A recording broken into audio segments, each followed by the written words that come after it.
Hello, everybody. I'm Diamond Dust. Welcome to part 2 of episode 17 of the Wireheads podcast. I'm Diamond Dust. And I'm Emmerron. Hello, I just work here. I don't pay you. And you don't pay me. No, that's what the viewers are supposed to do in the ads. That's okay. Kind of. But anyway, earlier, if you haven't watched, click on the link below. You'll see what part 1 is. But we talked about the good and the bad, the gonk of gear out there. One of the other, some of the things that some of these things provide is just a different narration to the world of the time of the Red. And one of the other things I wanted to talk about is some of the mini games that have shown up over time in Cyberpunk RED. But Diamond, it's a tabletop RPG game. How do you play mini games in a tabletop game? Well, I'm glad you asked. Because mini games. Diamond, what? My other question is, what the fuck is a roller derby? Well, a roller derby is actually we're past Pride Month. I can't immediately go for that one. Sorry to my dear friends who partake in it, but anyway, roller derby is a sport where a bunch of very, very, very tough people, usually women, are moving around a rink at high rates of speed, smashing into each other, completing laps. It's fucking crazy. It's good shit. I love watching it. But anyway, some of the mini games that show up in the time of the Red, which hopefully will maybe give you an idea, are these smaller sports or activities that go on that follow other rule sets, and we're not gonna dive so much into the rules themselves, but more what it kind of what it offers to the world, I suppose. ELO sweep. We've already done our ELO sweep, but yes, we're gonna talk about Elflines Online. We're gonna talk about Digital Gladiator, and I might even talk about some other alt rule sets that have shown up if I have the time. But we're going to look at the games first. Also, yes, of course, Elflines Online, the TCG, for those of you nerds that are into that shit. I have decks that I use just for this. I have another one over here.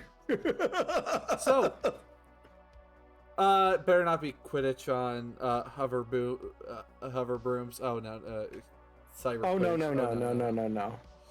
Oh no. But I suppose the first mini. I'm trying to think. What was the first mini game that really showed up? I think Stickball was the first one that if I remember correctly. If we're talking, well, Elflines is the first, I guess. Elflines is the first actual. I am trying to remember. Well, we still haven't seen Stickball in year. A. Well, right, and so Black Chrome, I think, actually beat it with Digital Gladiator. All right. If we're talking non-ELO, do we want to start with Digital Gladiator then? Honestly, yeah, we can start there. So, Digital Gladiator, for everyone who enjoys playing solos, guess what? You can make another solo. Only this time, there's some limitations to it. Digital Gladiator is made by Segatari. It's an app that you can put on your agent or your internal agent if you're stupid enough or brave enough, either way.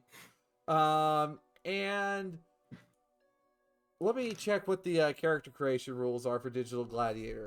I think it's just a complete package solo. Yep, complete package solo without explosives. I think is the big thing. I think you're right about that. That sounds correct. Anything except explosives is the big thing. Mm-hmm. And the game is represented by a single combat encounter to the death between two solos. And it cannot be stopped once the match has begun except through a mutual decision of the players. And it takes place in an arena of the GM's design. The loser's agent becomes bricked beyond all repair. And the loser, if the loser uses an internal agent, they suffer the brain injury, critical injury. in addition to their internal agent being destroyed. So, why the hell would you want to play a game like this? Well, honestly, there's risk versus reward, and I imagine there's a whole betting scene over Digital Gladiator, Emmerron. Oh, 100%. I would bet that there is a league for this in Short Circuit somewhere in some smoky back room that meets every so often. And the house doubles the payout if you're playing it on an internal agent to incentivize it. Oh yeah, and with the creation of your solo, of course, you know, you gotta get used to making complete package characters, which is okay. It's good practice, and you will be pretty much fighting. And oh, by the way, legal combatants must have a humanity higher than 0. Just note that you cannot enter a solo that has less than 0 humanity. Yep. So you can't just pack them with a shitload of cyberware and dump your empathy. And yeah, they need to be a like legal rank 4 character, like as a solo, which is cool. Because like if ever you wanted to play a solo and hadn't had the opportunity, like now you do, which is pretty neat. Well, now you might be wondering, okay, but surely this has to cost a lot for, you know, the risks that are involved. Fun fact, no, it doesn't. It's $20. The app is $20. And you know what? If you get really, really good at Digital Gladiator, you'll never have to worry about bricking your phone. Now, Right. of course, Or you keep a spare around just in case you do break it by accident. I'm sure your agent would be happy to know that you have basically a kill switch in your phone. I'm sure they would love that. Just knowing that, you know, any day you could fumble up in Digital Gladiator and then, you know, their digital existence is gone. Hold up. Side note.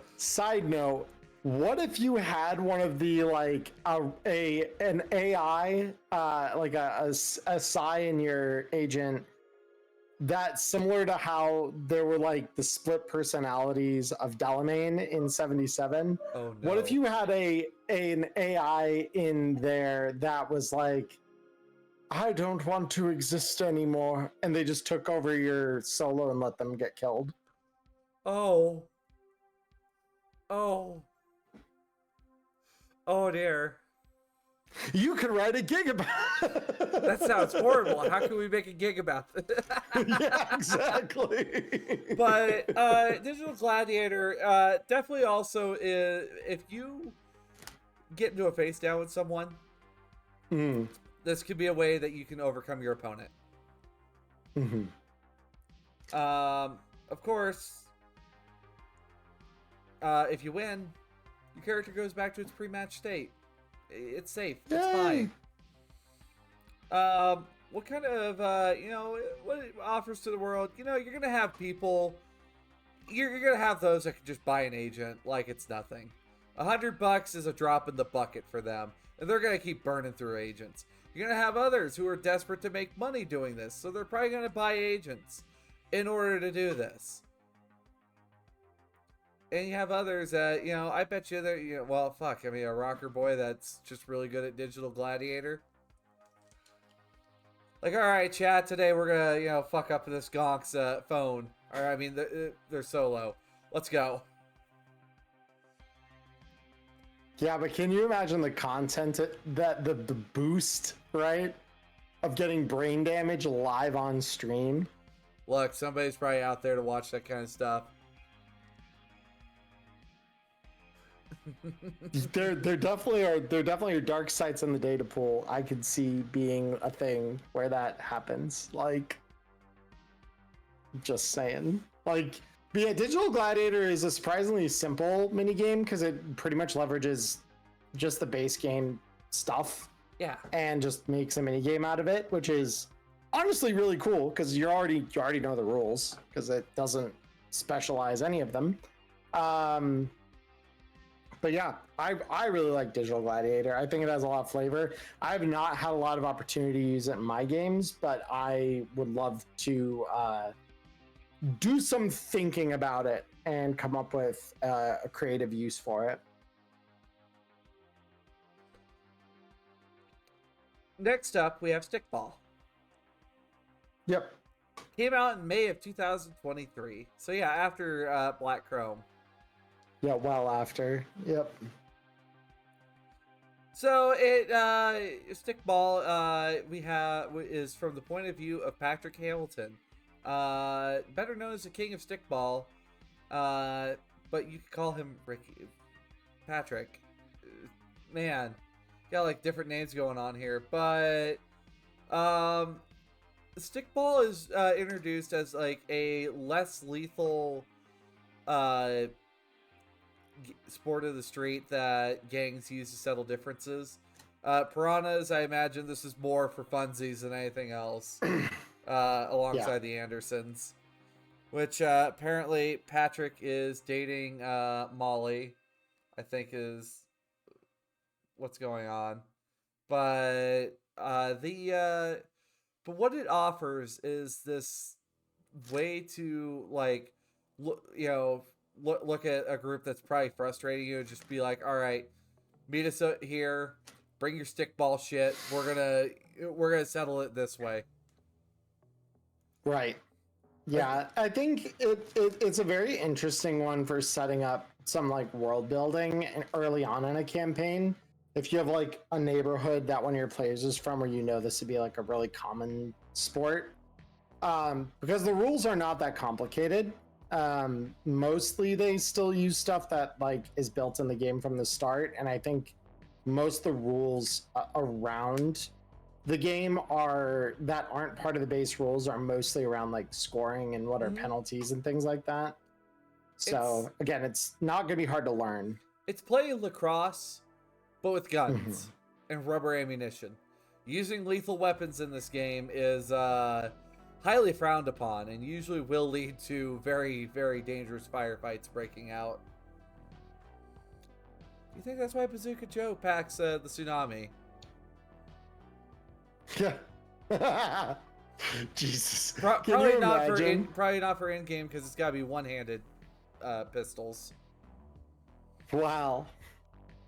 That's why gorilla arms got invented, baby. Just. Oh no! No! Look, man goes full FBC. I don't know if we need him just lugging around the tsunami one-handed.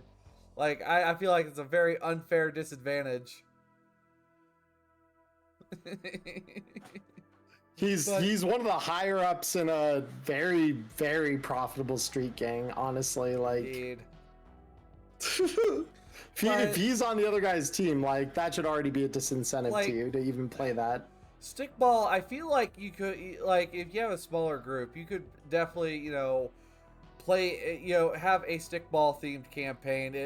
Think very much like, the sport movies, in a sense, and you kind of get that going, where you guys are, fuck, this could be like a Rocker Boy, a solo. Who else? I'm trying to think, what would be a good group for like a stickball based campaign that's a mixed group? Probably a nomad. Gotta, go to that next location. So, I mean, there's a nice little mix of possibilities. Yeah, like, I think stickball... I think, like, the only characters that I wouldn't see doing well if stickball was, like, featured as a campaign hook would probably be, like, the exec and the lawman. I think... And even the lawman, you could kind of make it fit. And again, it's the same problem they usually run into in groups if you're going to have trouble fitting them in here. It's like, why are they on the street with other edge runners when that's really not their primary domain? Blow off some steam. All right. Well, sure, but there are other ways typically that those kinds of people will blow off steam that don't involve them playing a street game getting electrocuted. Like, that's... I mean, it might be, you know, it's the cop's neighborhood, and you know they're off their shift. Now the exec, on the other hand, this could be very much, hey kids, you want to make some money? You know, finding a way to profit off of stickball. Right. I mean, that's where you get into like, which I'm sure we'll talk about it and to a certain extent, but with roller derby, there's some mention of stuff like that where like corporate influence is kind of seeping into that. And also with stickball, it does allow, you know, players to, you know, be able to try different combat styles without penalty of well, you know, danger of death as well. You know, maybe they might find that melee might work better, but or, you know, maybe range might be something they more enjoy. Sure. But also it does encourage athletics. It does encourage people to improve on their bodily abilities. Mm-hmm. Oh gosh. Yeah. But yeah, I think stickball overall, if you have like a very streets kind of like street kid-esque campaign, one that doesn't involve maybe corporations from the beginning quite as heavily, other than maybe in like the sort of way that the apartment talks about them, where it's like, here's a corporation come to steal your shit. Like, if it's that, you could probably still feature stickball pretty readily, but like there are definitely some campaigns I feel like that stickball won't fit quite as neatly into, unless it's like your group are passers-by and this is happening on the side. But like, if you want the group to be inactive,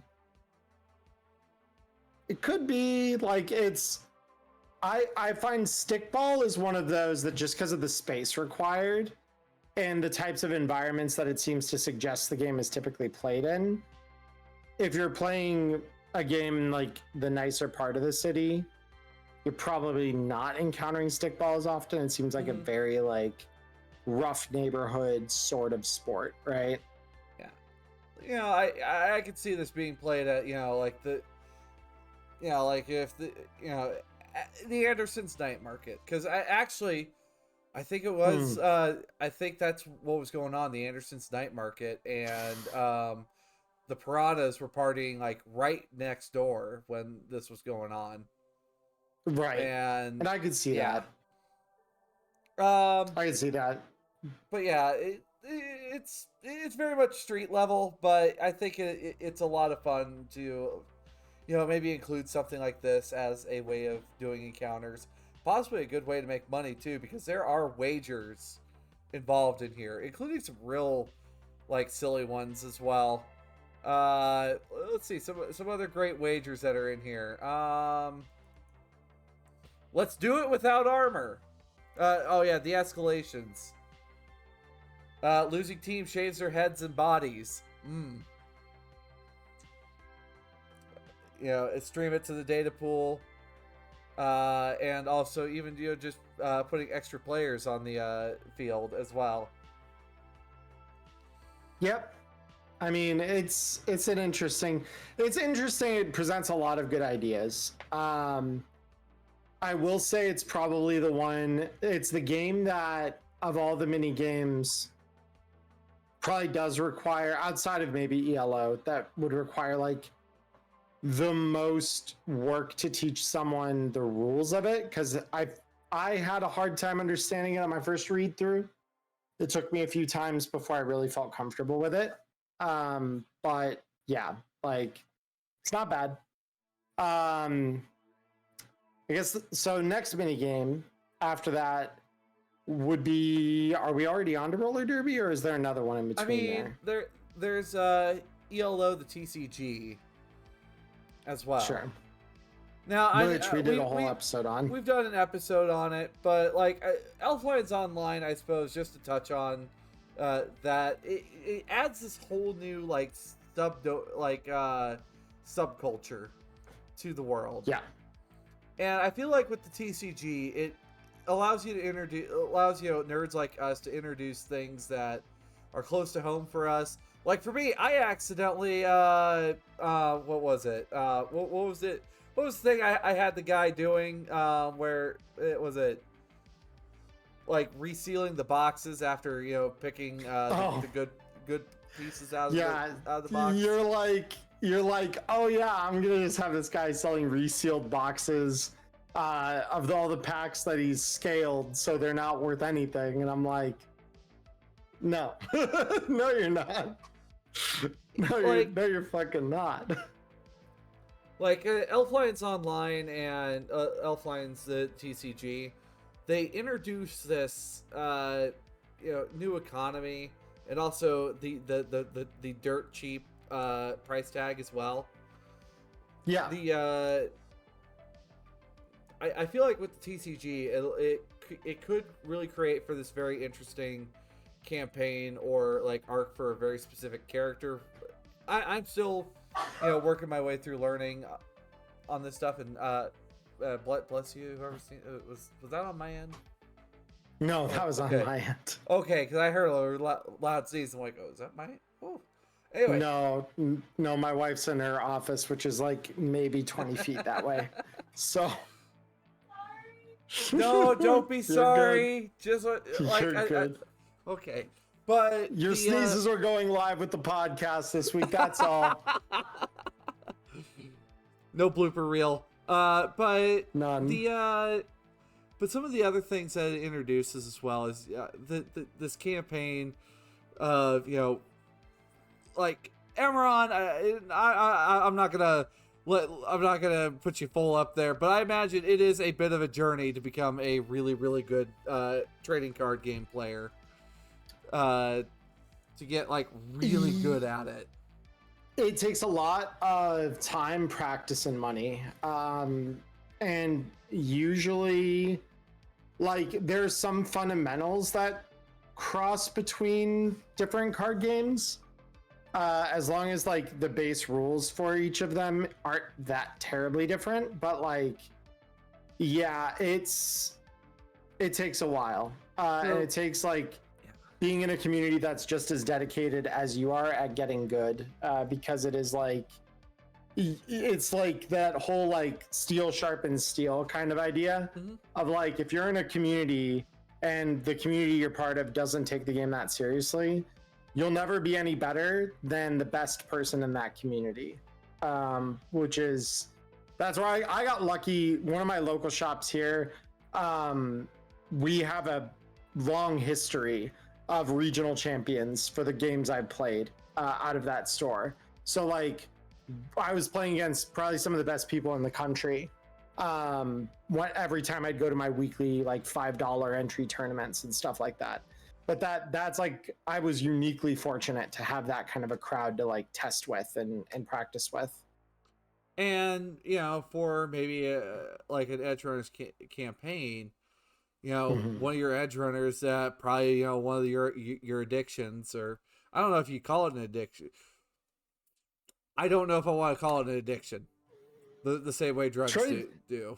Trading card games do play off of your gambling reflex if you're opening packs and stuff like that. They absolutely do. Anyone claiming out there that that's not something that's very addictive, tell me how good it feels to unwrap a really rare card after you've been opening box after box of packs. Like, that dopamine hit is real fucking spicy. So don't anyone fucking at me saying TCGs do not play off of your innate desire to win big in like the same way that gambling at like a slot machine does. Like, one is obviously far more like predatory with its incentive structure. However, and the other one's a gambling machine. I'm kidding. You'll have to hang it there. But it kind of does. There's some games where that really, honestly, like some TCGs really do draw that very blurry line there. And like, you could create you could create adventures like based around this, or maybe your Edge Runner. It's just like, well, fuck, I need to find some better cards. I need to actually afford a pack that's got better chances. So when's that next dangerous job coming up?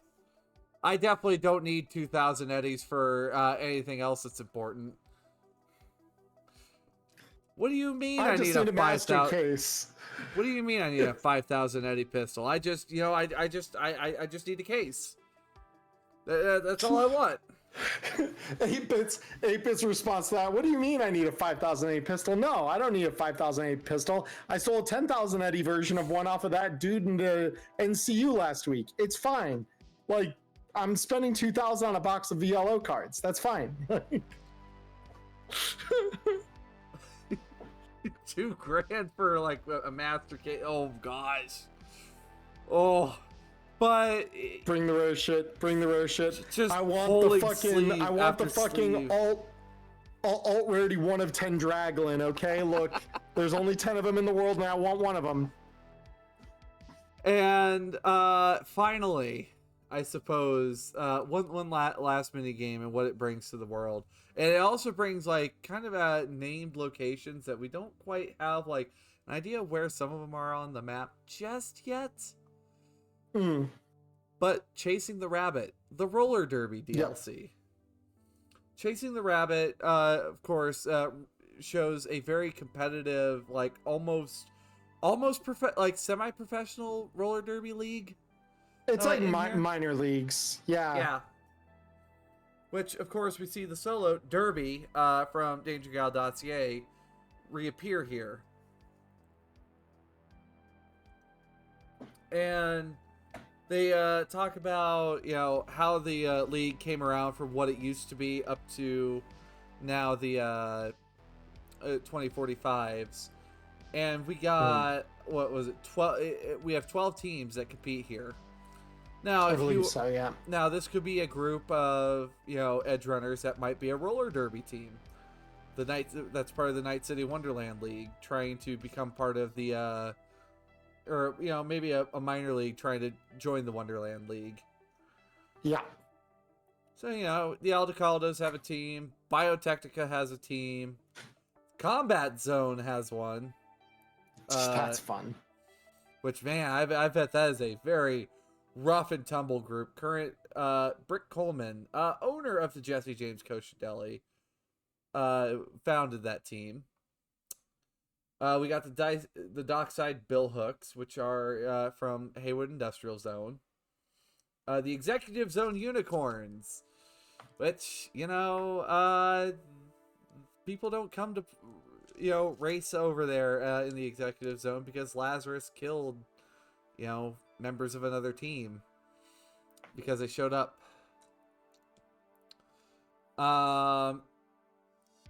We have the Industrial Zone Skids, which are also from Haywood Industrial. NCU Mortarboards, bunch of fucking nerds. But I think that described them as being pretty good too. Oh yeah. Like, for what they are, like they're described as being pretty good. Champions since 2040, the Pacifica Seashells, which are overworked, underpaid amusement park employees who blow off steam doing this. Which honestly, I don't blame them for being customer service workers taking part in violent street sports. Wow, that doesn't happen in real life at all. What? No, never. We have the Rancho Coronado Roosters, the Trauma Team Tower Sirens, the Watson Hammers, and also the Woodland Park Muses, which Woodland Park is a neighborhood of New Westbrook and North Haywood border. And all these groups, they come together, and it's become less of a game of running laps as it is chasing down a specific team member and trying to hit the target on that team member. So I think it's I think it's kind of fun to maybe introduce this as a different kind of competitive league, where maybe that's what your campaign is based around, is joining the Wonderland League and then trying to beat all these well-established groups. Yeah, I mean, I think I think this one is probably the easier between this and like stickball, which are arguably like the two street sports that exist. I think this one's a little easier to wrap your head around when you read through the rules, and it doesn't require anything nearly as specialized in terms of like you have to draw these circles and do all this stuff. It's like get a circular rink. Step 1. Step 2, do the following. And yeah, it's much more it's much more accessible and like easy to wrap your head around. Also, their commentary for having multiple players, more than 5. You got one for 6 players. Just like, oh yeah, add a new position, a switch. 7 players. Add a second rabbit. 8 players. Add a third blocker and a third jammer. 9 or more players. We tip our hat to you. Obviously, you're well versed enough in a large player count games to figure out your own rules. It's like, right. I'm like, God, I even for like 7 or 8 players, like 7 would be stretching my limits quite a bit, and 8 is just like 6 is my cap. No. Right, yeah, like six is like probably my cap as well. And that's I would add an extra stipulation, like that's my cap with experienced players. For like inexperienced players, 5 is my cap, because I'm just like, if I need to help people understand the rules, already 5 is going to be like, all right, we're chilling. I've got enough time that like I can spend a little bit explaining things that people don't understand or whatever as we kind of go around. And with 6 it gets a little draggy if I have to do that, and with 7 it just gets really like you're waiting way too long between turns and stuff like that. It begins feeling a little too much like a certain fantasy tabletop at that point. But with the way roller derby works is like a session could just be a whole derby with multiple jams that go on. Yeah. And you guys take off to go do a bout and make it happen. But of course, being a roller derby star ain't cheap. You gotta pay for your skates, you gotta pay for your weapons, you gotta pay for your rubber ammo. Right? I don't think rubber ammo is allowed. I think it's melee, like non-lethal melee weapons only. I would need to double check it. Yeah, I think range is players can bring weapons left off to the the table. field. Blunt ones are allowed. Bats, batons, and big knucks. Okay. Yeah, so it doesn't sound like guns are on the menu. Though, technically, this would be moving on from roller derby. Okay. Technically, it's not a full-fledged minigame with rules and stuff, but we did just get Toggle's Temple. Toggles, yes. Oh, Toggle is so good. And it does, inside it, like, we may talk about this next week to give it its time in the sun, because I feel bad that I wasn't able to talk about this last week because I was gone, much closer to its release. But Toggle's Temple is an excellent new DLC. But it does in there describe that there's an obstacle course styled after like these SWAT raid houses that police will use to train. So in theory, with enough GM creativity, you could come up with a mini game for Toggle's Temple Shoot house involving.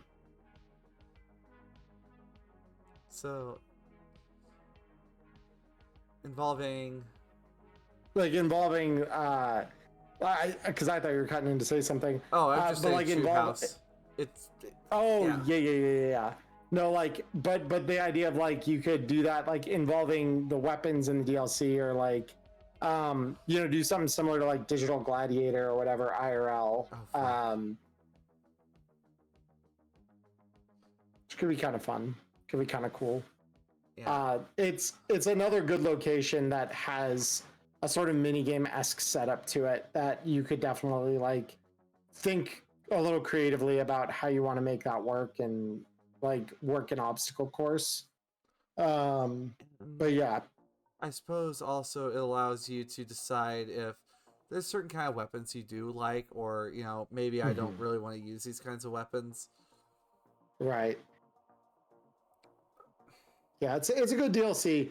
Again, I kind of want to talk about the full nature of the DLC a little more in probably next week's episode, because I need to go out and see if they've updated it, because I think they said they made some errors, some pretty broad sweeping errors with it when was it just first came attachment out. slots. Right.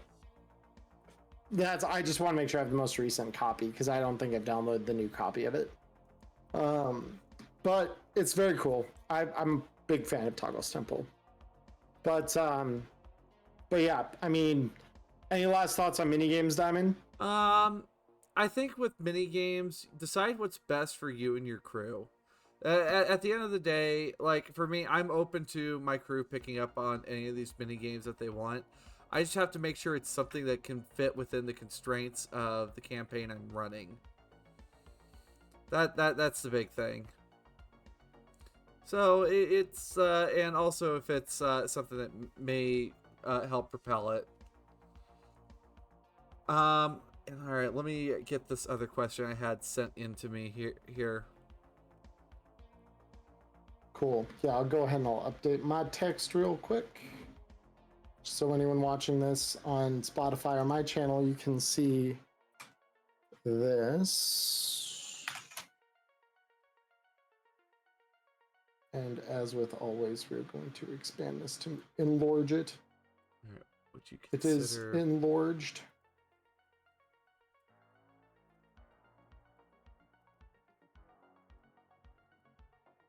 But yes, as always, guys, if you have any questions for us, you can, if you're here with us live on Twitch, feel free to put it in either Diamond's or my chat. We do pay attention. We do read them.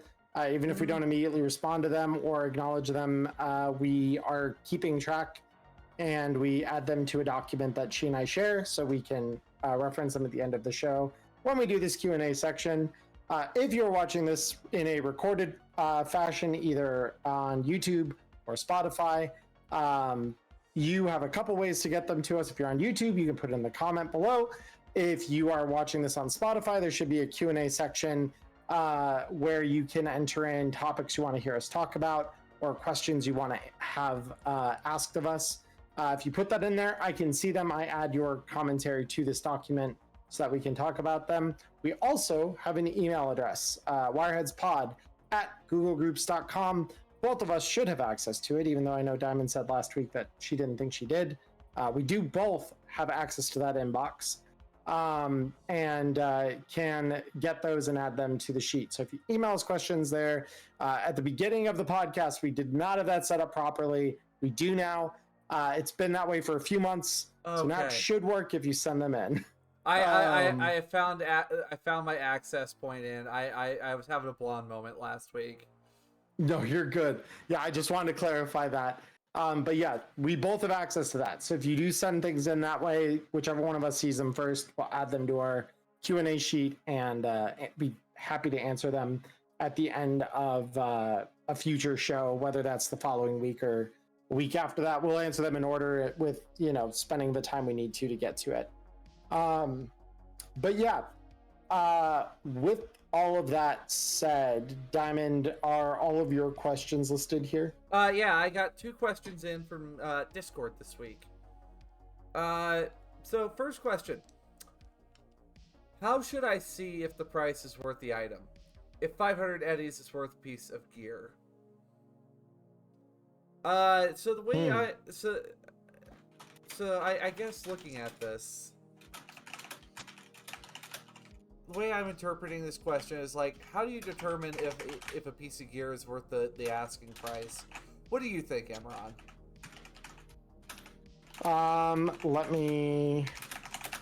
There was a question that I was adding in from earlier. So run that question by me one more time in terms of. So how should I see if the price is worth the item? What I'm getting from this is, how do you determine it? Like when you sit down and you look at an item, how do you determine if the price is worth if the item is worth the price that's being asked for? So typically, this is where some of my TCG fundamentals come back to me in terms of how I evaluate things. Because in trading card games, there's a lot of like, you spend a resource to get a thing, right? Spend a resource, get a benefit. You play a spell, you play a creature, you pay for something's effect, whatever, right? In reality, TTRPGs aren't that different. You just spending resources in a kind of different way. The payoffs can take longer and all of that, right? And it's non-competitive, it's cooperative, which is very important. Bottom line is this. Typically what you're going to do is you're going to look at two pieces of gear and say, okay, these do roughly the same thing. If I spend 100 eddies on an item, so there's actually one I can think of in particular for this. There is a 500 eddy, or not 500, there's a 100 eddy heavy melee weapon in black chrome that when it's thrown, it doesn't lose the half armor property, right? The ability that if you throw it at someone, it still ablates, or it avoids half their armor when you throw it, right? Mm-hmm. So why, this is a discussion I actually had with Connor one time. Why would I take a sword or other generic heavy melee weapon that does not have that benefit if there's one that exists that has that benefit? We call items like this in trading card games strictly better, right? Like, this costs the same as this other thing, but it does more than the initial thing did. Therefore, this is strictly better. So typically when you're making comparisons, you're asking yourself, is there an item that costs less and does the same thing, or that costs the same as the item I'm looking at but does more, to determine whether something's costed appropriately? So usually when I'm thinking of worthiness in terms of like, is this item worth what I'm spending on it? Or like when we were talking even earlier tonight, on my side of things about, you know, I could see this piece of hardware being worth 100 eddies and costing 2 slots, or 500 eddies and costing 1, but I can't see it doing both. It's because both of those are resources. And so you're trying to think about, okay, if I'm going to go through the trouble, especially this is a really important thing when we look at something costing 100 or less or 500 or more, because the moment something crosses that threshold up into 500, you now need help finding it if you're not yourself a fixer or a tech to be able to make or find it yourself, right? So like, that's where you really have to start evaluating, like, okay, how worth it is 500 eddies and the trouble of having to hire somebody to get this for me versus just finding another way to make a 100 eddy version of it work, right? Mm-hmm. That's a lot of what goes on in my mind, and that maybe doesn't fully answer the question, but that's kind of the way I start evaluating things, is I start looking and saying like, okay, is there a way we get this item to not cost this much with the same functions, right? Like, can I jerry rig a set of upgrades or whatever? Like Diamond and I have talked before about how to make a Malorian 3516 that doesn't cost 10,000 eddies, right? We've discussed that is possible. It's just a matter of how reasonable that is, right? But yeah, Diamond, I'm curious to hear your thoughts. How do you kind of evaluate this? So I suppose for me, it really depends kind of when you approach the item. I look at it from a few different reasons. One of them, of course, is like you mentioned, is it strictly better? Is it equal, or is it strictly worse, or is it loosely? Because sometimes you might look at items and it might be just a little bit better, but is it worth the cost? So, right. For example, the Tawa Type 12 police pistol from Toggle's Temple. Toggle's Temple has a lot of great examples for this, actually. It does, yeah. So I'm going to be pulling from a few of these. Tawa's Type 12 police pistol. Let's say for some God-forbidden reason you decide that you need a medium pistol. Why would you use a medium pistol? Great question. But this revolver, primarily meant for Tokyo's police force, is a 6-shot revolver that has a smart gun link installed for $550, which surprisingly makes it a little bit more affordable than having to buy a smart gun link and putting it into a excellent quality medium pistol. But is it really worth it compared purchasing, say, an excellent quality, heavy pistol, which is $500 and does 3d6 damage? And if you get a smart gun link for that, it's $600. So it's more. Smart gun links are $500, I believe. Oh, the smart gun links are $500. Okay, I thought they were $100 for some reason. Okay, I'll double check it while you keep going. I stand corrected then. Yeah. Maybe they are. I'm trying to think what attachment I was thinking that's like $100. It might be something else, but still, you have to look at the weapon and decide, or piece of gear and decide, outside, let alone statistically, what it can do for you. Is this something that you want to be carrying? Would you rather be carrying, something with, the Arasaka brand on it, especially in the time of the Red? Could mean one of two things. You don't know what the fuck you're carrying, or you know exactly what you're carrying and what kind of business it's been involved in. Maybe perhaps you want something a little bit more experimental. Maybe you go for one of Faisal's weapons. Faisal's weapons kind of carry a certain different attitude about them. They've got a lot of multifunction. Like they're this, and usually there's a lot of combination stuff in there. Or perhaps you want something just a little bit out there that might, surprisingly, there's a Gunmart weapon that I might actually consider for once. Which is? That is the Gunmart Porta Morta. It's a $600 grenade launcher. It's a grenade launcher with a drum magazine for $600. Yeah, it's pretty cheap. It's not bad. So you have to kind of sit there and kind of decide, is this a brand that I want to rep? Are these, is this kind of what I want to be carrying? Do you want... Right.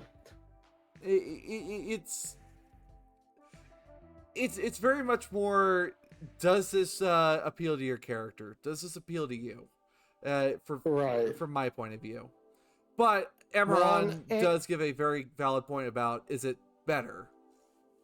Well, and statistics are ultimately the name of the game, but this is a style versus substance game as well, which is like, okay, cool. Yeah, you got that really good, you've got that really good, very heavy pistol that kind of works like a Malorian 3516 that you and your tech buddy jerry-rigged together after months of like building individual upgrades for it and whatever. But it's not a Malorian archer. It's not a Malorian though. Yeah, like you want the genuine article. You want a Malorian. Like, the fuck are you doing with that jank tech? You want fucking Malorian. Even if it's not better, even if it costs more, you're paying for the brand name. And that can actually get you places in Cyberpunk. They make a point of really saying, like, look, you want to be the stylish solo on the street. You want to be that guy who's repping that brand, right? Like that's why Toggles is such a great DLC, and why I want to talk about it next week is like, it really adds some of that brand recognition, and it makes a point of saying, like, these brands are known for being excellent quality. These brands are known for having some shoddier quality. It gives you like this really clear breakdown of like, if you're carrying a Gunmart gun, you're probably not going to be taken that seriously as an edge runner most of the time, because most of Gunmart's guns are utter dog shit. They're really bad. If you're carrying Super Chrome, like, you might not be looked down upon as like a total gonk like you would with Gunmart, but like, you're probably going to be looked at as some kind of like another kind of derogatory, like a flash poser, Yep. Where you're just like, yeah, you got all the like glitzy, gleaming, super shiny gold guns and stuff like that, but they're no better than a standard gun that just cost 1 billion times more. So like, sure, if you're walking into a club where that matters, great. Like you're walking into the Atlantis, it's cool. You got that shiny plated gold gun, like, but in a regular Edge Runner bar like Short Circuit or the Afterlife, I don't know that people are going to care as much. Like they probably won't. Probably just think, yeah, there's a gonk who's easily separated from his money. Yeah, exactly. They're going to look at that shit and they're going to be like, the fuck are you doing with that? Don't you want something more functional? Like, I don't know, something Militech? Something Arasaka that'll actually do what you want it to do better? Like, yeah, it's going to be a question of that. Then we, of course, look at smaller dollar items. And remember, soft skills and like soft features are important. Like with style, yes. Sometimes, you're gonna get done with a job, you're gonna smell like dog shit. All right, you're gonna smell awful. You're gonna be sweaty, probably smell like blood. Shower in a can is your best friend, and it's $10, and it just you spray it on, wipe it off, and you're clean. It sanitizes your body. Or some soft oil lubricant. That stuff is like duct tape. You can find uses for it. Just make sure you grab the right one, because the last thing you want to do is be like getting ready to enjoy yourself with some other hot input or output, and you grabbed the motor lubricant. Yeah, when you really wanted personal lubricant, but well, if it's an FBC, wouldn't you need the industrial lubricant? Look, I'm just saying, Mr. Studs and Midnight Ladies work the same regardless of what kind of a body they're on. So, but yeah, you look at the item, and sometimes it might just be, is it worth it to your character? Like for my character Skimmer, she uses a Constitution Arms multi-ammunition pistol. Now, given she only has armor-piercing ammo in it right now, and I'm kind of starting to wonder, is this something worth it? But it's like it's a big fucking revolver. It's kind of fucking cool.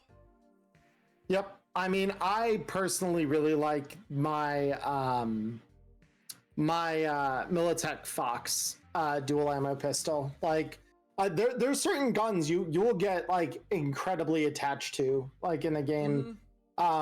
The Fox is one of those for me. I fucking love the Fox. It's like one of my favorite things to get on new characters.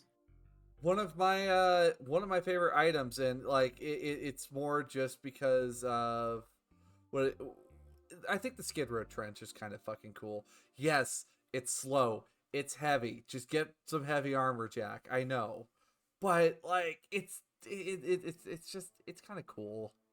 All right. Yeah. No, like I get it. It's also one of those things where I look at things like the Skid Row Trench, and I'm like, this makes a perfect case for like your tech friend could do this better probably. Because all of a sudden your Skid Row Trench is like, yeah, that's the Skid Row Trench. Any serious edge runner is going to look at it and just like, the fuck, why are you walking around with something that's as heavy as flak but doesn't do what flak does for you? But if your tech friend gets together with you and halves that armor penalty, they're still going to be like, why aren't you using heavy armor, Jack? But at least, like, but then the opposite could be true too. You just get a flak jacket and then you're like, I'm going to have the armor penalty on this. And all of a sudden they're like, oh, goddamn. Well, like, that's actually impressive. I kind of want to have that. Or you invent clothing that has that effect. And it's worth your time. But then, I suppose, what's the next question that we have? Would you consider, the next question is, would you consider the good, bad, and the gonk for a series? We could, honestly. I mean, yeah. Maybe we sit, like, maybe like a, 30-minute vid? Or 15-minute vid? Or like, for collections of gear DLCs, like, we could do that. For something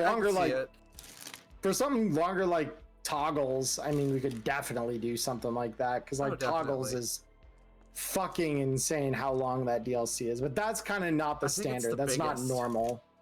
I think it is the biggest it's DLC. Bigger. I think it's bigger than going metal. So even when you consider things like longer like interface articles that are exclusives, I think it beats those out, which is pretty that's pretty wild, honestly. But yeah, like, I mean, we'd consider it, I think. If you guys will watch, we'll probably make it. Like, either, you know, if we didn't do it together, I'm sure one or both of us would probably consider doing some of that on our own, because it's definitely like not a bad format for things when you start talking about like compendia of different items and things. Yeah. So I'll think about it.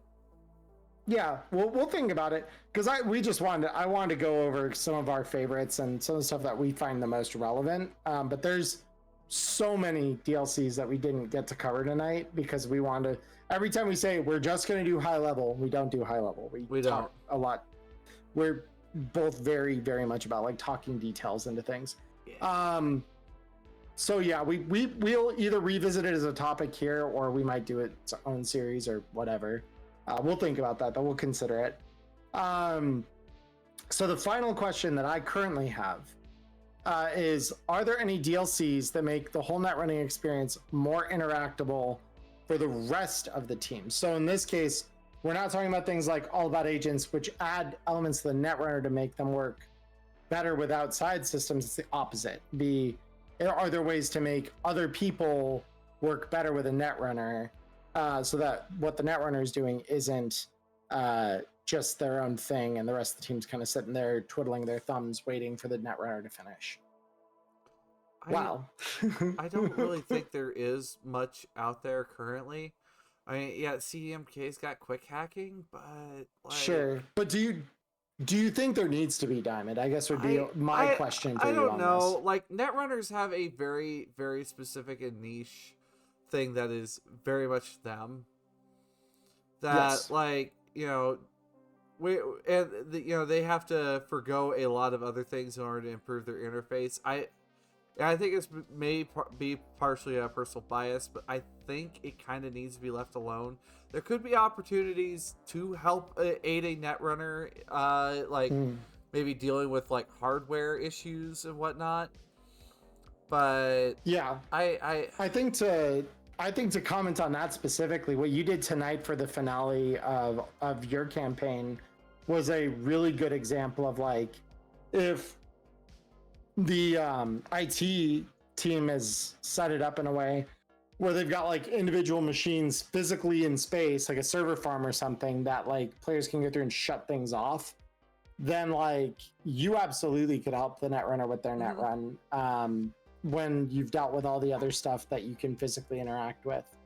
I think in a lot of cases, interacting with the rest of the party, interacting on their side of the table with what the netrunner is doing in a network, just comes down to creative encounter design. I think that there's a lot of really good ways to design encounters that invest everybody on the team in a way that you don't need to have this like, okay, well, I've given the netrunner their thing and the netrunner's doing their thing and everyone else is doing nothing, or vice versa. I think there are ways to set encounters up, especially boss encounters, where having both engaged is it's not just a good thing, it's like a necessary thing. But that comes down to, again, how you're structuring the encounter and how you're building that out and what you're tasking the players with doing, right? Because if the netrunner is the one diving for an objective, then there should be a ton of opposition to them that comes in and surrounds the party if they've not been incredibly careful. That's the way I personally look at netrunning when I'm doing counter design.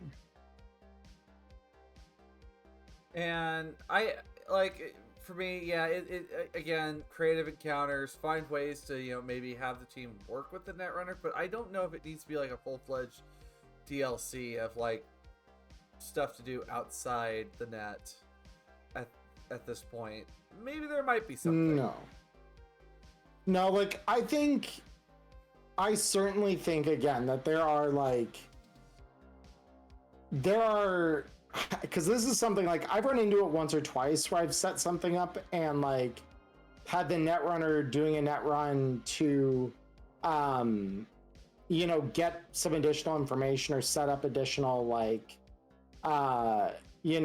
checks against things coming in, like, or like they're scouting out an area before they're going to plan an ambush or something, and the netrunner has to do their net run and the rest of the party is kind of like off doing their own thing or waiting for the netrunner to finish.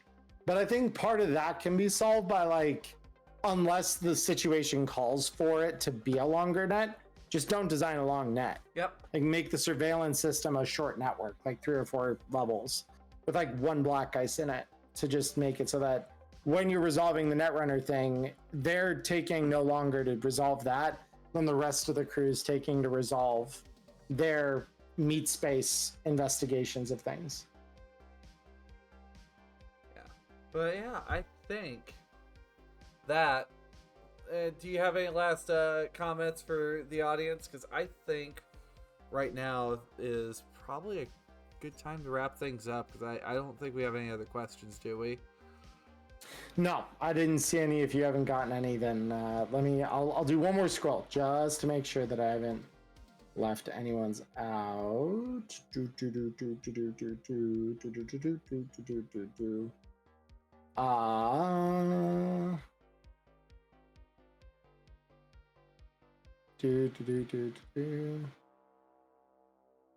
Yeah, no, we're good. We're good. So yeah, I guess the only other question then, Diamond, is next week, what do we want to maybe talk about? Well, I mean, we were looking at toggles as one of the things that we were going to spotlight.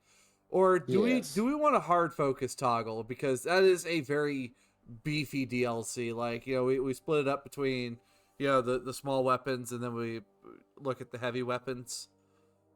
We can do that. Yeah, I'd be down to split it that way, because the toggles, when we say toggles is a big DLC, that is like understatement of the year. It's the biggest. It's the biggest free DLC. Like, yes, going metal is technically a DLC, but for free DLC. I think it's bigger. I think it's even bigger than going metal, though. That's what I was saying earlier. Is I don't even think going metal beats it in size. I think it is bigger than going metal, which is like the longest extra article they've ever done. And just beware of the dolphins. You'll find out more next week. Anyway, on that note, I'm Diamond Dust. And I'm Emmerron. Thank you for tuning in to Wireheads. We'll be seeing you next week. And of course, as always, have a good night. Bye-bye now. Bye-bye. Bye, everybody. Goodbye.